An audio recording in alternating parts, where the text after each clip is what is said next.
നേരത്തെ ഉണ്ടായ ആ വാർത്തയുടെ കൂടുതൽ വിവരങ്ങൾ ഇപ്പോൾ വരുന്നുണ്ട്. കേരള തീരത്ത് ചരക്ക് കപ്പൽ മറിഞ്ഞിരിക്കുന്നു എന്ന തരത്തിൽ കൂടുതൽ വിവരങ്ങൾ വരുന്നുണ്ട്. ഷഫീദ് റാവുത്തർ ഇപ്പോൾ അതിന്റെ ആ ദൃശ്യങ്ങളാണ് ഇപ്പോൾ പ്രേക്ഷകരിലേക്ക് എത്തുന്നത്. ഷഫീദ് റാവുത്തർ ചേരുന്നുണ്ട്. ഷഫീദ്, അതിന്റെ കൂടുതൽ വിവരങ്ങൾ ലഭ്യമായിട്ടുണ്ടല്ലോ.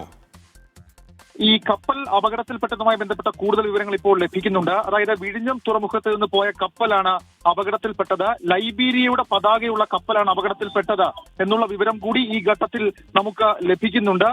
അതിൽ 9 പേർ ജീവൻ രക്ഷാ ജാക്കറ്റുമായി കടലിലേക്ക് ചാടി എന്നുള്ള ഒരു വിവരം കൂടി നമുക്ക് ലഭിച്ചിട്ടുണ്ട് എന്നുള്ളതും ഏറ്റവും സുപ്രധാനമായിട്ടുള്ള കാര്യം. ഏതായാലും ഒരു കാര്യം ഉറപ്പിക്കുന്നു ഉന്മേഷ, വിഴിഞ്ഞം തുറമുഖത്ത് നിന്നും പോയ കപ്പലാണ് ഈ പറയുന്ന പ്രധാനപ്പെട്ട അതിൽ ഒരു വിവരം, വളരെ പ്രധാനപ്പെട്ട ഒരു ഔദ്യോഗിക വിവരം കൂടി നമുക്ക് ലഭിക്കുന്നുണ്ട്.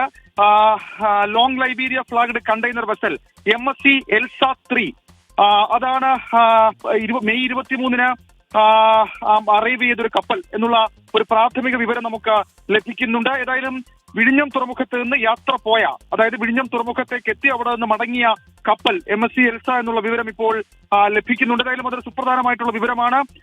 വിഴിഞ്ഞം തുറമുഖത്ത് നിന്ന് പോയ കപ്പൽ ലൈബീരിയയുടെ പതാകയുള്ള കപ്പൽ, അതിൽ 9 പേർ ഉണ്ടായിരുന്നു. 9 പേർ ലൈഫ് ജാക്കറ്റും ഇട്ട് കടലിലേക്ക് ചാടി എന്നുള്ള വിവരം നമുക്കിപ്പോൾ സ്ഥിരീകരിച്ച് പറയാൻ കഴിയും. നേവിയുടെ കൂടുതൽ സംവിധാനങ്ങൾ രക്ഷാപ്രവർത്തനത്തിൽ പങ്കെടുക്കുന്നു എന്നുള്ള വിവരം സർക്കാർ തലത്തിൽ നമുക്ക് ഉറപ്പിക്കാൻ കഴിയുന്നുണ്ട്. ഉന്മേഷ്, ഷഫീദ്, ഇപ്പോൾ കൂടുതൽ വിവരങ്ങൾ വരുന്നുണ്ട്. 24 മുതൽ 30 വരെ ആളുകളിൽ ഉണ്ടായിരുന്നു. അതിൽ 9 പേർ നേരത്തെ ഷഫീദ് സൂചിപ്പിച്ച പോലെ തന്നെ കടലിലേക്ക് ചാടുകയുണ്ടായി.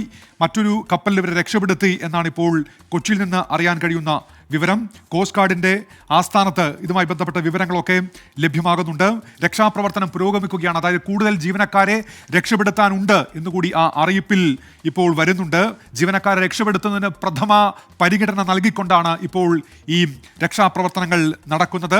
കപ്പൽ പൂർണ്ണമായും ചെരിഞ്ഞാൽ അത് സ്ഥിതി ഗുരുതരമാകും എന്നുള്ള ഒരു മുന്നറിയിപ്പ് കൂടി വരുന്നുണ്ട്. ഇത്തരം വിവരങ്ങൾ കൂടി ഇപ്പോൾ കോസ്റ്റ് ഗാർഡും നേവിയും ഔദ്യോഗികമായി തന്നെ നമ്മൾക്ക് ലഭ്യമാക്കുന്നുണ്ട്. അതിൻ്റെ വിശദാംശങ്ങൾ കൂടിയാണ് ഇപ്പോൾ ലഭിക്കുന്നത്. അങ്ങനെ കൂടുതൽ വിവരങ്ങൾ വരുന്നുണ്ട്. വിഴിഞ്ഞം തുറമുഖത്ത് നിന്ന് പോയ കപ്പലാണ് ഇത്തരത്തിൽ അപകടത്തിൽപ്പെട്ടിരിക്കുന്നത് എന്നതാണ് ഇപ്പോൾ പുറത്തുവരുന്ന